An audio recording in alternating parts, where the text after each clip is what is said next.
we address a long-time viewer question of the problem of distant starlight in a young universe. This is a special edition of Genesis Week.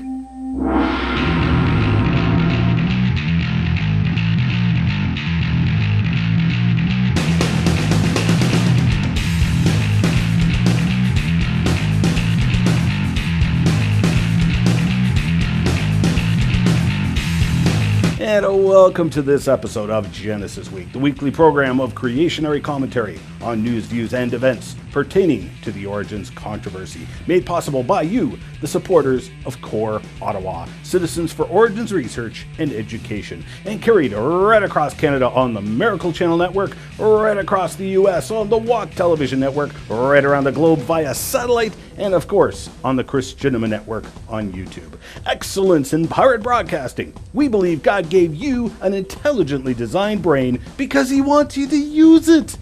Remember, if you get lost in cyberspace, you can just punch in wazulu.com, that's me, or genesisweek.com, that's the show, and you can find us. And subscribe to our YouTube channel to get extras like Crevo Rants and full unedited interviews with our guests. I'm your host, Ian Juby. One of the most common recurring questions we've gotten from viewers has been the question of distant starlight in a young universe. To answer this question, I am privileged to have Dr. Russell Humphreys join us on the phone today. Dr. Humphreys received a Bachelor of Science degree in physics and a PhD in physics, specializing in cosmic rays and ultra-high energy nucleon-nucleon interactions. It's interesting that he committed his life to Christ and became a young Earth creationist during his years at school. Dr. Humphreys worked at Sandia National Laboratories in New Mexico from 1979 until 2001, when he retired to work full-time for the Institute for Creation Research as a professor of physics. He resigned from ICR in 2008 and now works as an independent researcher. Now, this has been a long time coming. I've had so many people specifically request if I could get you on the show. So it's great to have you on. Thanks for joining me, Dr. Humphreys, and welcome to the show. It's a real privilege and a pleasure to be on your show. I get a huge kick out of it every time I watch it. Well, thank you so much. So the first question that's on everyone's mind, a question I get asked so often, is that of distant starlight. Now, you, of course, are familiar with it. The question goes, we have stars that are a billion light years away, so it takes the light billions of years to get here. So how can light from a star even 1 billion light years away get here on Earth if the universe is only 6,000 years old? And I'm sure you would agree it's actually an excellent question. Now, having been a skeptic for so many years, I've gotten in the habit of looking past the question or problem and probing to some of the more unseen questions or assumptions behind it. And my first question is, are those stars really that far away? How do we know they are so far away? Okay, well, I think a lot of people who are asking it want to say maybe the stars are only 6,000 light years away. And so if you take all the stars that the Hubble telescope can see, which is about 10 billion trillion, and stuff them into a sphere that has a radius of 6,000 light years, you get about 6 stars right in our own solar system. So I would think we would have noticed. So now, if they're further away than that, then the creationist, young Earth creationist, still has a problem. So the distance thing won't solve any problems. That's what I'm saying. But how we know, there's about a dozen different methods that astronomers use, and they overlap and they dovetail, and they agree with each other pretty well. And one of the most famous ones is Edwin Hubble back in the 1930 used Cepheid variables or Cepheid variables or Cepheid variables. I hope the astronomers will forgive me for mangling the pronunciation of that. Those are stars that we can observe in our own galaxy nearby. And we can measure the distances of those stars just by triangulating on them from as the Earth moves around in its orbit. So we know the distance of those stars, and they vary their light output from day to day or week to week, depending on how big the star is. and you can make a connection between how bright the star is and its period, whether it's days or a few weeks. So they serve as sort of a standard candle that Hubble used to look at the Andromeda galaxy, and he found some bright stars that varied from day to day and week to week. So he just, with his photographic plates, identified 3 or 4 of those Cepheid variables. Cepheid variables. Do you know how to pronounce that? Yeah, I think it's Cepheid. Cepheid. Okay. Anyhow, he knew how bright they were from nearby, so he could tell how bright they were in Andromeda galaxy, and then just determine the intensity of the light from them that's reaching Earth, and use the 1 over distance squared law to determine how far away the galaxy was. And that was the first determination of how far away some of the nearby galaxies were.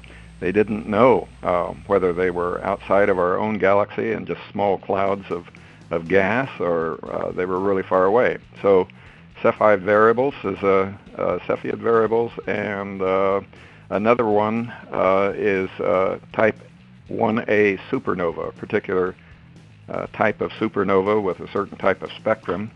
And again, they know how bright they are when they go off in our own galaxy. And they can detect these up to 60 million light years away pretty easily now. And so they can again tell the brightness by knowing what type of supernova it is. They know its brightness, so it's putting out so many watts at its peak brightness of the explosion, and they can use the 1 over distance law again just to tell the distance. So those distances are really big out there, and that's not the solution to the creationist problem of how to get the distant starlight to us. Excellent. Okay. So it is a legitimate question then. How do these light from distant stars get to us then? So do these distant stars not also pose problems even for those who believe the universe is billions of years old? Well, they have a bit of a problem if they believe in the Big Bang Theory, because different parts of the universe appear to be at the same temperature, in particular the cosmic microwave background radiation, and it's hard within for one side of the universe to be at exactly the same temperature as the opposite side of the universe. If they're billions of light years away, which they are, and yet the speed of light is limited. So they have a bit of a problem with that. Okay. Now, creationists have set out to answer this question of distant starlight in a number of ways. One of them is that perhaps God created not just the star, but also the light itself in transit. So in other words, God didn't just create the star, but also created, say, a whole string of light photons between the star and Earth. What do you think of that theory? Well, first we need to know that there are events that we see out there in the cosmos. We see exploding stars and supernovas and other things that happen suddenly and drastically. And the light created in transit theory would require a false history of those events, particular like an exploding star. We see an exploding star 100,000 light years away from us, and the light created in transit theory says that about 6,000 light years away from us, 6,000 years ago, God created the images of an exploding star, and those images then came in towards us and arrived recently. Now, the theory would say then that the actual star didn't explode either then or ever, so there would be no explosion.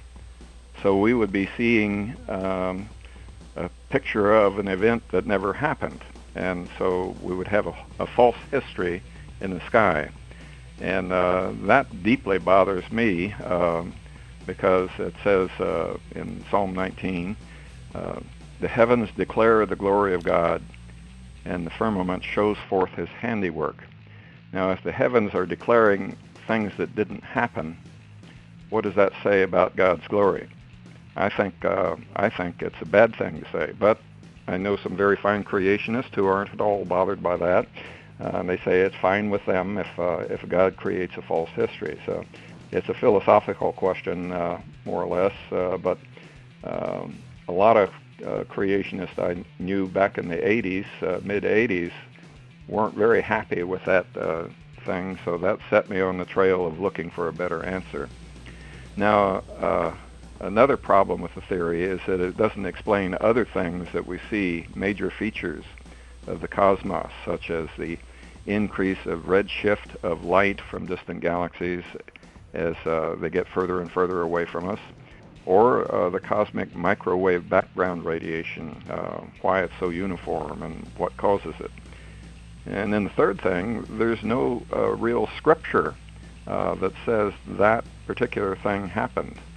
We don't know, as far as I know, no advocate of the light created in transit theory can say, now here's a scripture that says that's what God did.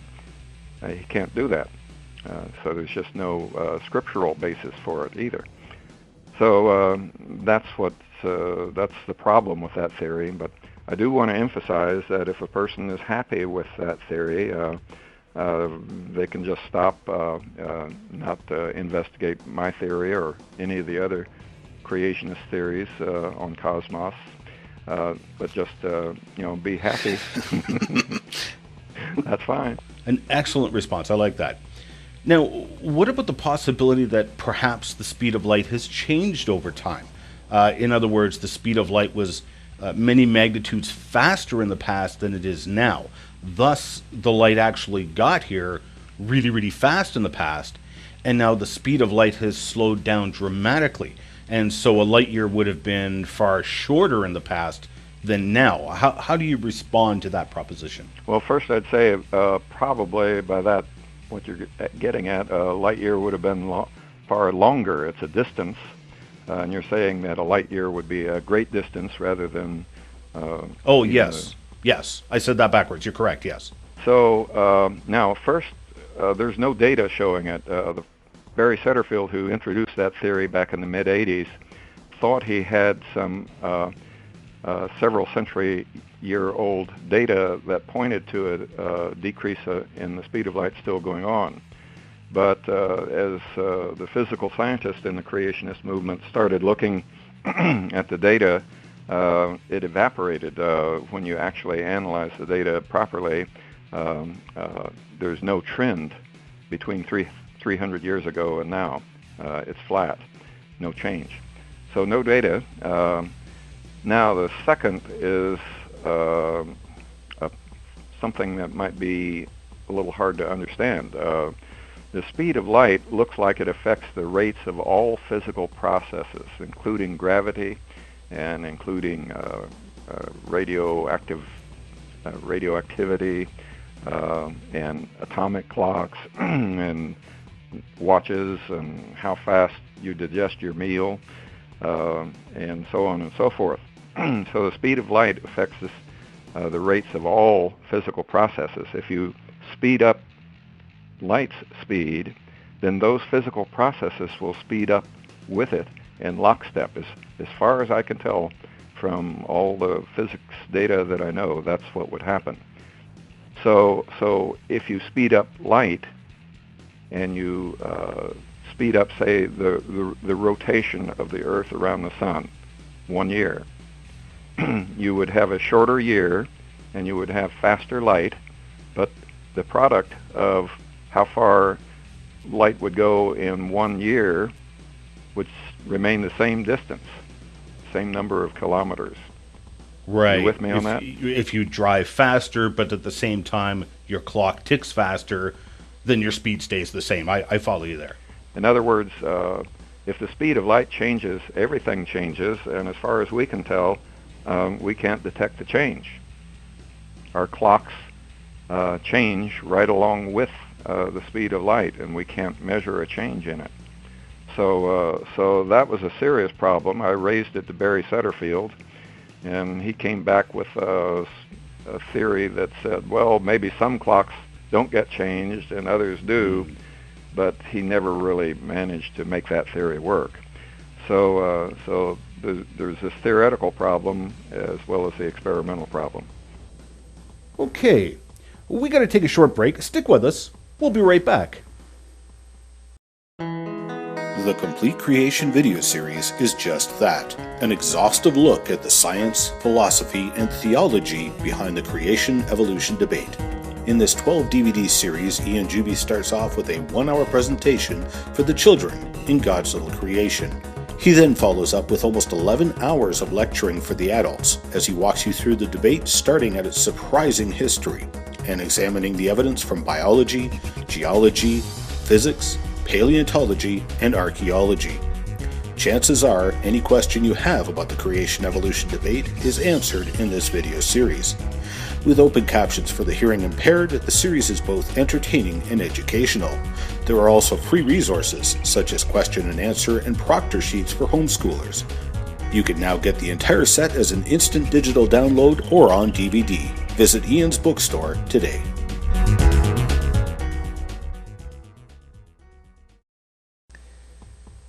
Welcome back. We're interviewing Dr. Russell Humphreys about the problem of light from extremely distant stars in a young universe.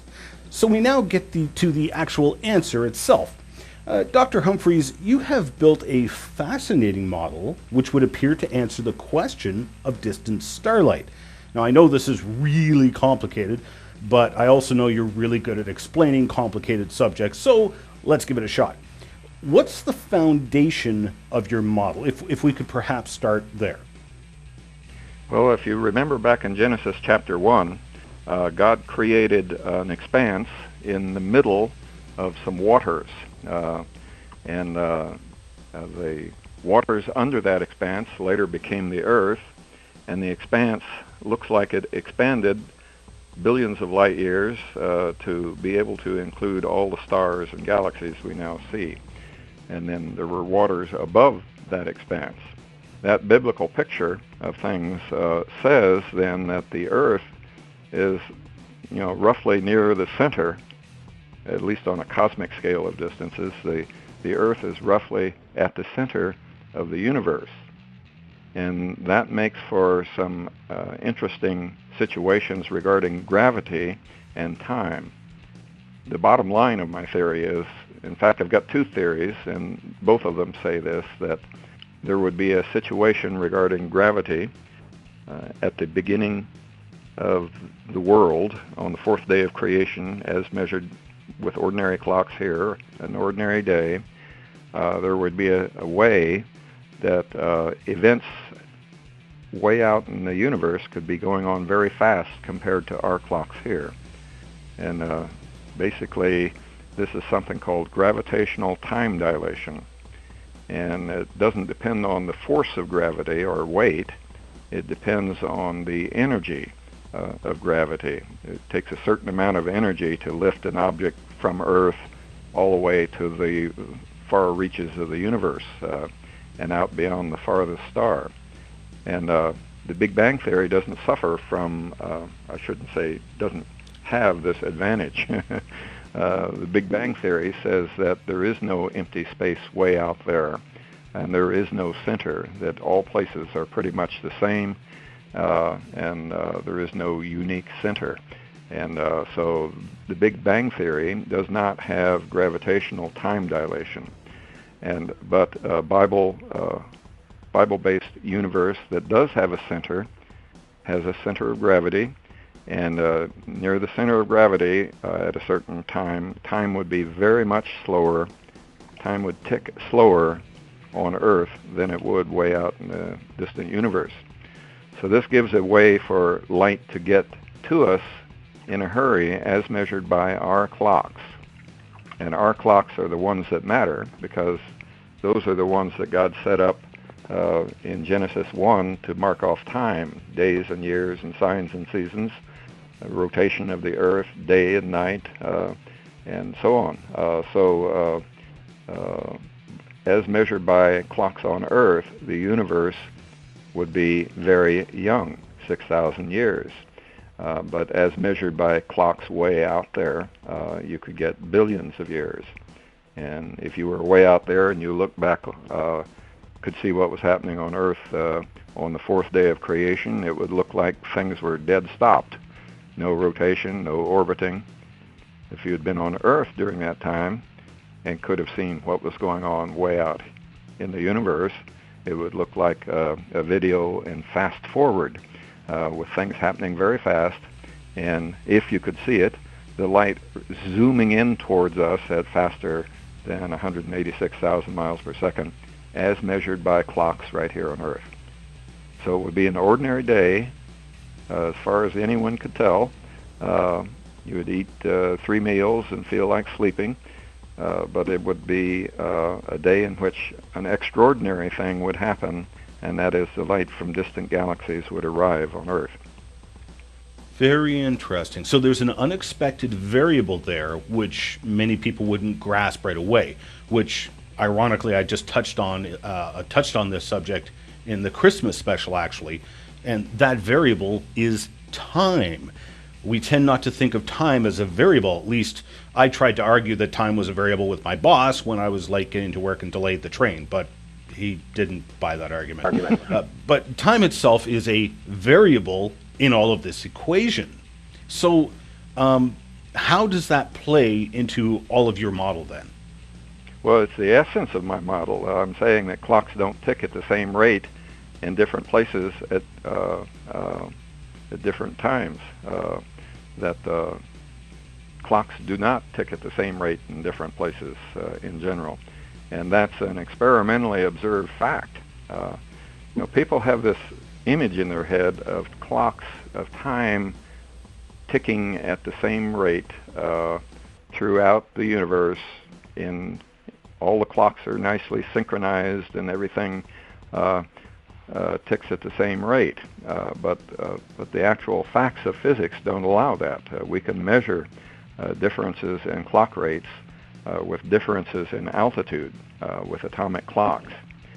And under some situations, when you're considering something the size of the universe, you can get drastic differences in clock rates. So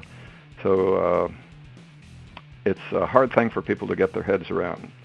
But the hard thing is simply their preconception that time is something immutable, that it's beyond creation, that it's something almost sacred and ticks in unison throughout the universe. But the true fact is that time is a part of our created universe. It's just another part of God's creation. It started with the beginning. And so the time that we are enmeshed in, anyhow, let's say, there may be time outside of our created universe, probably is, but the time that we're enmeshed in is just another created servant of God, and he's able to have his servant behave just the way he wants to get things done. So I think he used time and relativity effects upon time as a way that we could see a really big universe in a very short time. And that is really just a philosophical assumption for the Big Bang Theory, that there is no center, no edge, no empty space. Is that correct? That's right. And so basically, if there is a center and an edge, and if there is areas where there is more gravity, basically where there is more gravity in the universe, time slows down, is the essence of your model. Yes. Two things to point out that people get tripped up over. One is that when we say an edge, what I'm meaning is simply a place where there are no more stars, where you reach the last star as you move up the last galaxy, and beyond that there was just some empty space of the same sort that we travel through. And that's what I mean by an edge to matter. The second thing is the word gravity to people usually means weight, gravitational force. So so my theory gets distorted when it's reported to critics, and so they say, if it takes huge gravity to slow down clocks on Earth, then everything would weigh trillions of tons, and nobody would survive that. But it's not really gravitational force, not weight, but it's gravitational energy. And physicists have a name for the particular kind of energy. They call it potential energy. And that's the important thing in the time dilation equations, is this energy. Energy is not force. Energy is not weight. There are no enormous elephants sitting upon Adam's chest as he views the time-dilated universe. Okay, well, thank you so much for your time. I know the viewers will really appreciate this, so I'll say a huge thank you for them and as well for myself. I really appreciate that you took time out to have this time with us. Well, my pleasure to do so. Always a lot of fun. You can learn more about Dr. Humphrey's Starlight and Time model either through his book or an excellent DVD production, which is a layman's explanation of the book, both available through the Creation Research Society. This interview was edited for television, but you can catch the entire fascinating interview on our YouTube channel. Just head on over to genesisweek.com, which takes you to our YouTube channel. I'm your host, Ian Juby. I'm sorry we have run out of time. I know everyone's disappointed we didn't do a mailbag, but we'll do an extra long one next week. How about that? Speaking of the mailbag, remember you can send us your comments, questions, hate mail, and the keys and ownership for your car to us in a number of ways. You can email us, comments at genesisweek.com, or you can send us a tweet at genesisweek, or you can go to genesisweek.com, which is, of course, our YouTube channel. Find the most recent show and post a comment there, or you can leave a comment on our Facebook page at facebook.com/GenesisWeekTV. Remember those words of warning from the Creator of the world and time itself, Jesus Christ, who said, "I am the way, the truth, and the life. No man comes to the Father except through me." We'll see you next week. We are a viewer-supported program and need your support to keep this program on the air. Please pray for us, and if you wish to financially support the program, Canadians can make a tax-deductible donation to Core Ottawa, Canada North Post Office Box 72075, Ottawa, Ontario, K2K 2P4. While we cannot offer tax-deductible receipts outside of Canada, donors wishing to financially support the program can do so online at ianjuby.org/donations, and thank you for your support.